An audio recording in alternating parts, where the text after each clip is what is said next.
Halo, Assalamualaikum warahmatullahi wabarakatuh. Berjumpa lagi dengan Ibu Eka dalam pembelajaran Matematika Wajib kelas 11. Matematika saya bisa, matematika saya hebat, matematika yes, yes, yes. Ya baik, dalam pertemuan kali ini tujuan kita belajar yaitu kalian dapat membuat model matematika soal yang berkaitan program linear. Kemudian kalian dapat menentukan daerah penyelesaian program linear dan kalian dapat menentukan nilai optimum masalah program linear yang berkaitan dengan masalah kontekstual. Ya, kita ketahui program linear merupakan suatu metode penentuan nilai optimum dari suatu persoalan linear. Oke, jadi program linear ini terdapat dua bagian, yaitu ada fungsi kendala dan fungsi objektif. Fungsi kendala sendiri adalah batasan-batasan yang harus kita penuhi. Sedangkan fungsi objektif merupakan fungsi yang nilainya akan dioptimumkan. Berarti nilai yang akan dimaksimumkan atau diminimumkan. Jadi, cara menyelesaikan permasalahan nyata dengan model program linear dua variabel yaitu mengetahui cara memodelkan matematika dan menentukan nilai optimum bentuk objektif. Oke, sekarang kita lihat tentang model matematika. Apa sih model matematika itu? Jadi model matematika adalah suatu rumusan matematika yang dapat berupa bentuk persamaan, pertidaksamaan, atau fungsi yang diperoleh dari terjemahan suatu masalah ke dalam bahasa matematika. Jadi, masalah tersebut yang ingin kita selesaikan dengan program linear terlebih dahulu diterjemahkan menjadi model matematika dengan variabel-variabel X dan Y. Ya baik, kita amati permasalahan yang ada. Seorang petugas parkir mengelola lahan parkir di sebuah tempat wisata seluas 360 meter persegi. Lahan itu diperuntukkan bagi kendaraan mobil dan bus. Luas rata-rata sebuah mobil 6 meter persegi dan untuk sebuah bus 24 meter persegi. Lahan parkir itu tidak dapat memuat lebih dari 30 kendaraan. Jika biaya parkir per mobil Rp3.000 dan per bus itu Rp10.000, bagaimana model matematika dari masalah tersebut? Ya, dari masalah-masalah ini kita akan menentukan model matematika dengan cara menentukan batasan-batasannya. Ya, kita terjemahkan ke dalam model matematika sebagai berikut. Di sini kita ketahui bahwa persediaan luas lahan itu secara keseluruhan yaitu 360 meter persegi ya. Ya, jika mobil itu kita misalkan dengan X dan busnya itu Y, maka persediaan luas lahan yaitu 360 meter persegi. Nah, rata-rata untuk luas lahan mobil yaitu ada 6 meter persegi. Selanjutnya bus itu ada 24 meter persegi. Ya, di mana mobil dan bus itu tidak dapat memuat lebih dari 30 kendaraan untuk lahan parkir tersebut. Jadi mobil adalah X, Y-nya adalah bus ya. Daya tampungnya itu mobil maupun bus itu tidak boleh lebih dari 30 kendaraan. Ya, bentuk seperti ini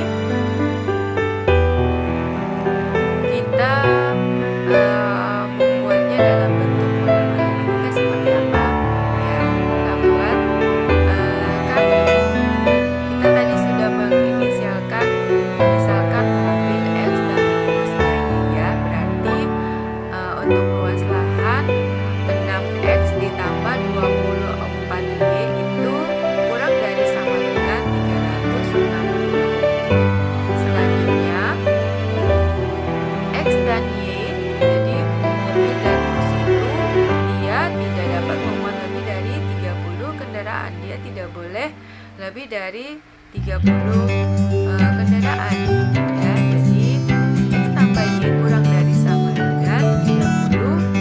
Kemudian X lebih dari 0 dan Y lebih dari 0. Oke.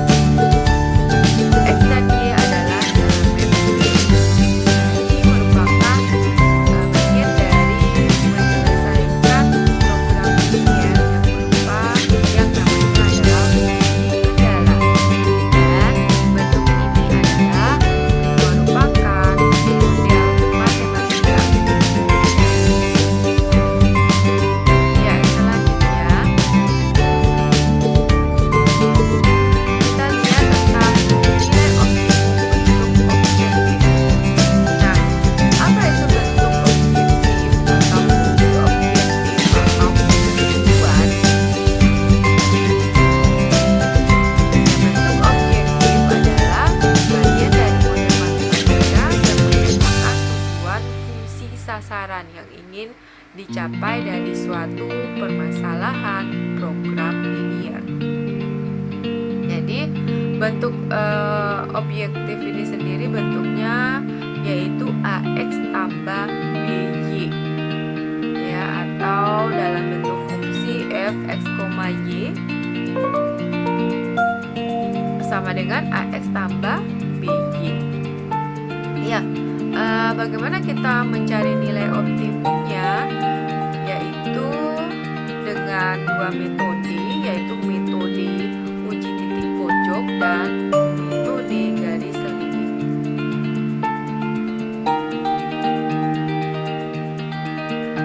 Ya, dari soal yang pertama tadi ya, kita lihat bagaimana kita menentukan fungsi objektifnya.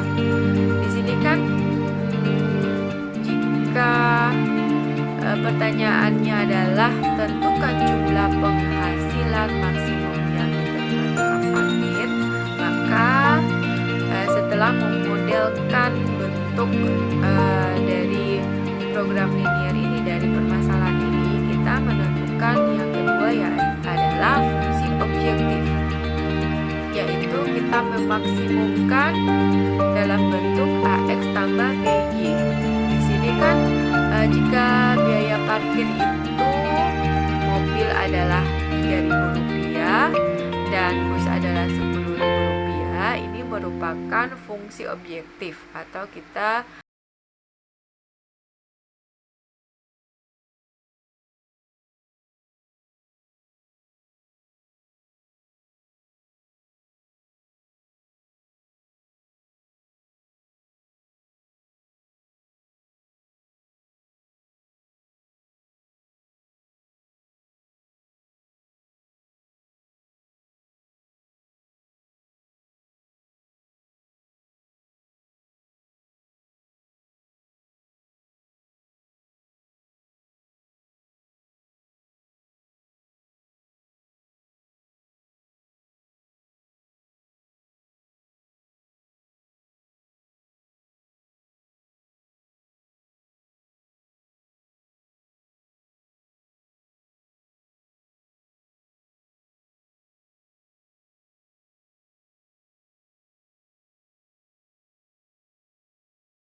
dari sama dengan 360, X tambah Y kurang dari sama dengan 30, X lebih dari 0, Y lebih dari 0. Yang pertama yaitu kita akan menentukan titik potong.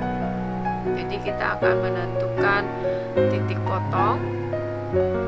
Di sini yang pertidaksamaannya adalah 6X tambah 24Y kurang dari sama dengan 360. Kita buat dalam bentuk yang sederhana, yaitu dibagi dengan 6 ya. Jadi X tambah 4Y sama dengan 60. Dari bentuk pertidaksamaan kita ubah ke dalam bentuk persamaan. Kemudian kita akan menentukan titik potong dari persamaan ini. Ya, yang pertama, jika X-nya 0, jika X-nya 0, berarti Y-nya berapa? Ya, jadi Y-nya adalah 60 dibagi 4, yaitu 15. Berarti titik X, Y-nya adalah 0,15. Ya. Selanjutnya jika Y-nya 0, berarti X-nya adalah 60. Maka titik yang kita peroleh yaitu 60,0. Ya, seperti itu. Selanjutnya untuk bentuk X tambah Y kurang dari sama dengan 30. Kita ubah ke dalam bentuk kalau kita ubah dalam bentuk persamaan, yaitu X tambah Y sama dengan 30. Jika X-nya itu 0, berarti Y-nya adalah 30. Berarti titik yang pertama kita dapat 0,30. Ya. Selanjutnya jika Y-nya 0, maka X-nya adalah 30. Titik yang kita peroleh berarti 30, ya, 30,0. Ya, selanjutnya kita menentukan titik potong antara dua garis. Ya, jadi kita tadi punya bentuk persamaan pertama X tambah 4Y sama dengan 60, dan bentuk yang kedua adalah X tambah Y sama dengan 30. Dengan menggunakan metode eliminasi, kita akan mendapatkan nilai Y. Ya, jadi 3Y, jadi X dikurangi X itu hasilnya 0, berarti kemudian 4. Y dikurangi Y itu sama dengan 3Y, ya, sama dengan 3Y. Kemudian 60 dikurangi 30 hasilnya adalah 30. Maka Y adalah 30 dibagi 3 hasilnya 10. Nilai Y adalah 10. Selanjutnya nilai Y ini kita substitusi ke salah satu persamaan X tambah 4Y sama dengan 60 maupun X tambah Y sama dengan 30. Ya, kita gunakan yang ini aja ya. Berarti jika Y sama dengan 10, maka X tambah 10 sama dengan 30. Sehingga X-nya adalah 30 dikurangi 10, yaitu 20. Maka titik potong kedua garis adalah X, Y, yaitu 20,10. Ya, selanjutnya titik-titik potong tersebut kita gambarkan ke bentuk bidang koordinat kartesius. Ya, untuk pertidasamaan X tambah 4Y kurang dari sama dengan 60, kan titik-titiknya tadi adalah 0,15 dan 60,0. Ya, kita hubungkan. Jadi ini adalah garis X tambah 4Y kurang dari 60. Selanjutnya garis yang kedua, kita kan dapat titiknya itu 0,30 dan 30,0. Ya, kita pasangkan di garis kuning. Ya, merupakan pertidasamaan X tambah Y kurang dari sama dengan 30. Ya, selanjutnya di mana titik potongnya? Ya, titik potongnya yaitu 20,10. Nah, dari sini kan kita tahu tanda kurang dari sama dengan berarti daerah penyelesaiannya adalah dia mendekati 0,0 ya, jika 0 merupakan titik uji. Jadi yang merupakan himpunan penyelesaiannya itu berada di sebelah sini. Oke ya. Nah, selanjutnya langkah apa yang akan kita lakukan, yaitu menyelidik nilai nilai maksimum. Ya, di sini karena kita lihat sesuai daerah penyelesaiannya, ya, himpunan penyelesaiannya, maka titik-titik yang kita peroleh yaitu yang pertama itu 0,0. 0,0 ini kan kita digunakan untuk menguji, ya, menguji kebenaran dari garis-garis pertidaksamaan di mana daerah penyelesaiannya. Ya, kemudian kita dapat titik yaitu 3,0 yang di sini, ya. Selanjutnya 20,10 yang merupakan titik potong kedua garis. Selanjutnya ada 0,15. Jadi titik-titik ini berdasarkan daerah penyelesaiannya. Jadi kita tidak menggunakan titik 60,0 atau 30,0 atau 0,30, ya. Kita tidak menggunakan titik-titik tersebut. Oke, selanjutnya jika X-nya 0, Y-nya 0, maka kita substitusikan ke fungsi objektif, ya, yang akan kita carikan nilai maksimumnya. Maka 3000 kali 0 tambah 10.000 kali 0 hasilnya adalah 0. Selanjutnya 30 kita substitusikan ke X, berarti 30 ini dikalikan dengan 3000, ya, kemudian ditambah 0, titik 0 untuk Y, 0 dikalikan dengan 10.000, berarti hasilnya 3000 dikalikan dengan 30 adalah 90.000. Selanjutnya ada titik untuk 20,10. X-nya adalah 20, Y-nya adalah 10. Kita substitusikan ke bentuk Z sama dengan 3000 X tambah 10.000 Y. Maka 3000 kali 20 ditambah 10.000 kali 10 itu hasilnya adalah 160 derajat, 160.000. Selanjutnya titik 0,15.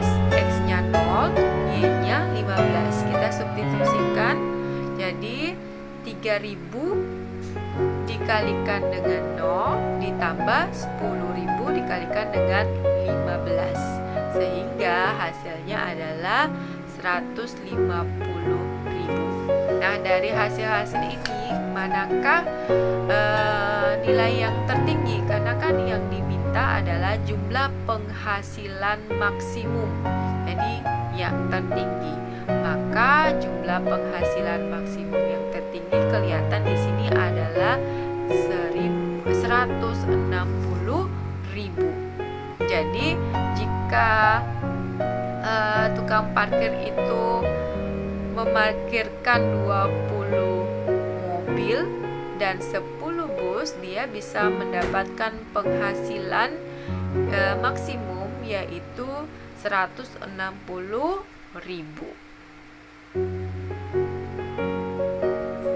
Nah, jadi jika kalau ada pertanyaan penghasilan minimum, ya, jadi penghasilan minimum jika yang paling terendah yaitu Rp90.000. Ya, kalau kita memarkirkan mobil 30 kendaraan, ya, tanpa memarkirkan bus, ya, kita akan mendapatkan penghasilan atau tukang parkir itu mendapatkan penghasilannya adalah 90.000. Jadi ini adalah penghasilan minimum. Ya, baik, sampai di sini dulu, ya, penjelasan Ibu. Sekian, wabillahi taufiq walhidayah. Wassalamualaikum warahmatullahi wabarakatuh.